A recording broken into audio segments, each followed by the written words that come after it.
And it's not just in athletics, where we have now slowly begun to attract international attention. In a few weeks' time, we will be doing the second edition of the East African Safari Rally.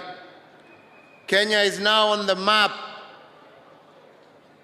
as also being part of the European tour in the golf market. Our rugby players are making us proud, both men and women. Hii ndio barabara sisi tunataka kutembea. Where we are proud of who we are, we showcase what we have, and we appeal to the world to come, join and participate with us. Lakini wiki hii on Saturday, on a trial basis, tutaanza pia sasa tutaifungua sio kirasmi, on a trial basis, kwa magari wananchi waweze kuitumia, na ndio tuangalie sehemu ambazo zimebaki za kutengenezwa.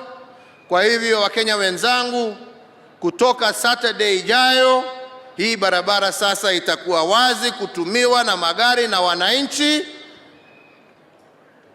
na ndio tuweze kuendelea kujenga hii nchi yetu ya Kenya na mji wetu wa Nairobi. Kwa hayo machache na mengi, asanteni.